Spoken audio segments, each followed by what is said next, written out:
एक जमात का एक टोला जड़ा है वो खाली है मुजरमान कमीशन का एक कंटेस्ट पेश कर रहा है। बड़ा रौला मचा हुआ है। खवातीन की असमत दरी की गई। बिस्मिल्लाहिर्रहमानिर्रहीम। और आम तुहाडी गल दे नाल मैं जहांगीर मिनास ते अज तुहाडे नाल गलबात करांगे कि मुजरमान कमीशन का बड़ा रौला मचा हुआ है और एक जमात का एक टोला जड़ा है वो खाली है मुजरमान कमीशन का एक कंटेस्ट पेश कर रहा है और जो आउट ऑफ बिल्कुल है प्रपोर्शनल एक चीज़ है और उसका बवेला हो रहा है सोशल मीडिया से।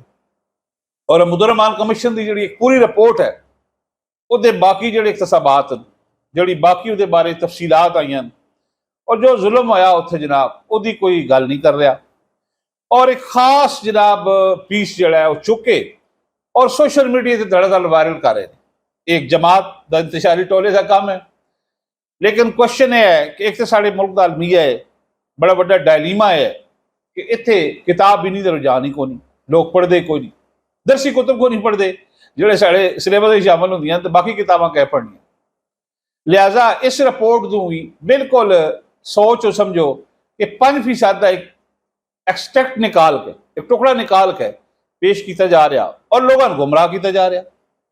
अगर ये पूरी रिपोर्ट तुम पढ़ो और जड़े जनाब ये बारे किताब एक लिखी गई और जी पूरी मुजरमान कमीशन रिपोर्ट शाया हुई तो जो जुल्म होया उत्थे मशरकी पाकिस्तान और जो जनाब उथे इंडिया की एजेंसी बख्तरमनी किया और जो जनाब अस्करियत पसंदा किया, जो पुरअमन लोग सन गैर बंगाली जड़े सन जड़े लोग वापस आ रहे सन उस जनाब शोरशदा जी मुहिम हुई उस तो बाद जो उन्होंने होया और खवातीन की असमत दरी की गई।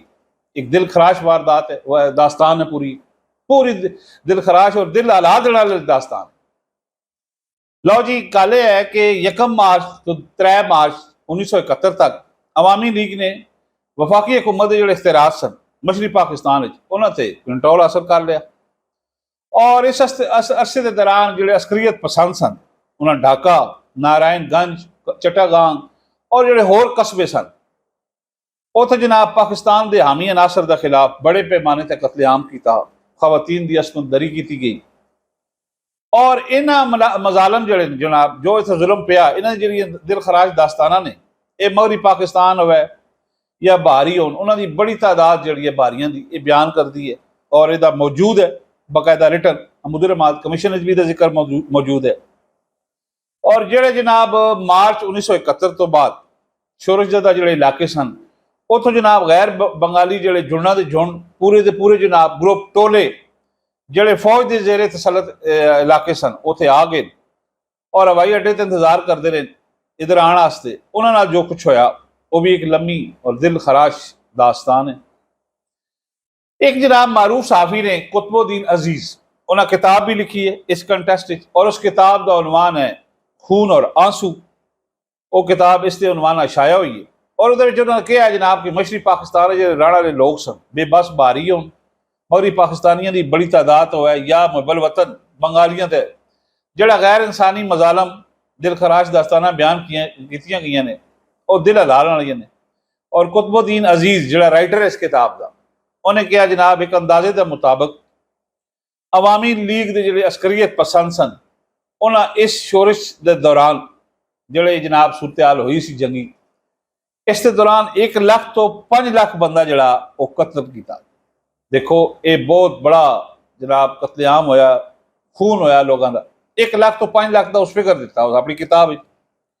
और कुतुबुद्दीन अजीज ने कहा कि जोड़े वतन वापस आ रहे सन और वो शवायद उस पेश किए उन्होंने खानदानों अवामी लीग के अस्करियत पसंद ने न सिर्फ लुटिया जोड़े अस्करियत पसंद टोला सी पूरा अवामी लीग का उन्होंने लोगों ने लुट लिया, खवातीन की असमत दरी की थी। और 16 दिसंबर तो लैके 1971 तक जो हालात रहे जोड़े सरकमस्टांसिस सन उस जी मुक्ति बानी सी और अवामी लीग की अस्करियत पसंद सन उन्होंने हालातों का सही तस्करा मुजरमान कमीशन की रिपोर्ट जी है वो तखमीना जो सही है वो लाया ही नहीं है, वो पूरी तरह नहीं आया। बहुत बड़ी तादाद में तुम दसिया 1 लाख तो 5 लाख बंदा तो मारिया गया, कतलेआम होया। और ये जनाब 16 दिसंबर 1971 तक जो हालात रहे ने यदि जनाब जी सही रिपोर्टिंग मुजरमान कमीशन वो भी नहीं हुई, लोगों तक नहीं पहुंची।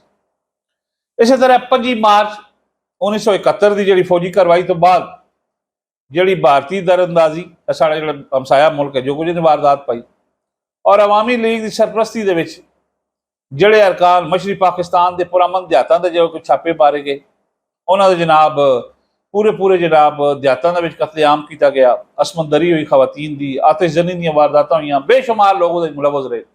ਉਹਦੀ ਪੂਰੀ ਰਿਪੋਰਟ ਹੈ, ਉਹਦਾ ਜ਼ਿਕਰ ਕੋਈ ਨਹੀਂ ਕਰਦਾ। ਔਰ ਇੱਕ ਜਨਾਬ ਕੰਟੈਸਟ ਨੂੰ ਚੁੱਕ ਕੇ ਇੱਕ ਬਿਲਕੁਲ ਐਬਸਟ੍ਰੈਕਟ ਇੱਕ ਪੀਸ ਨੂੰ ਚੁੱਕ ਕੇ ਤੇ ਸੋਸ਼ਲ ਮੀਡੀਆ ਤੇ ਪ੍ਰੋਪਗੈਂਡਾ ਕੀਤਾ ਜਾ ਰਿਹਾ ਬੇਤੁਕਾ। ਔਰ ਸਾਡੀ ਕੌਮ ਵਿੱਚ ਮੈਂ ਤੁਹਾਨੂੰ ਦੱਸਿਆ ਕਿਉਂਕਿ ਕਿਤਾਬ ਵੀ ਨਹੀਂ, ਪ੍ਰੋਬ ਕਿਸੇ ਚੀਜ਼ ਦੀ ਤਹਿਕੀਕ ਛਾਨਬੀਨ ਦਾ ਕੋਈ ਅੰਸਰ ਮੌਜੂਦ ਹੀ ਕੋਈ ਨਹੀਂ ਲੋਕਾਂ ਦੇ ਵਿੱਚ। ਇਹ ਕੌਮ ਟਿਕਟਾਕ ਦੇਖਣ ਵਾਲੀ ਹੈ, ਲਿਹਾਜ਼ਾ ਦੜਾ ਉਸ ਤੇ ਲੱਗਿਆ, ਇੱਕ ਟੋਲਾ ਲੱਗਿਆ ਖਾਲੀ। ਔਰ ਉਹਨਾਂ ਦੇ ਇੱਕ ਬਿਲਕੁਲ ਆਪਣਾ ਮਾਈਂਡ ਸੈਟ ਹੈ ਇਸ ਕੰਮ। ਇਹ ਜਨਾਬ ਤੁਹਾਡੇ ਨਾਲ ਗੱਲਬਾਤ ਕਰਨੀ ਸੀ। ਸਾਡੇ ਚੈਨਲ M2M ਨੂੰ ਅਗਰ ਹੁਣ ਤੱਕ ਤੁਸੀਂ ਸਬਸਕ੍ਰਾਈਬ ਨਹੀਂ ਕੀਤਾ ਤਾਂ ਕਰ ਦਿਓ, ਇਹਦਾ ਬਟਨ ਵੀ ਦਬਾਓ ਤਾਂ ਕਿ ਤੁਹਾਨੂੰ ਨਵੀਂ ਵੀਡੀਓ ਵੀ ਮਿਲਦੀ ਰਹੇ। ਔਰ ਗੱਲਬਾਤ ਚੰਗੀ ਲੱਗੇ ਤਾਂ ਜਨਾਬ ਸ਼ੇਅਰ ਵੀ ਕਰ ਦਿਓ। ਮੈਨੂੰ ਦੇ ਇਜਾਜ਼ਤ, ਅੱਲਾਹ ਹਾਫਿਜ਼।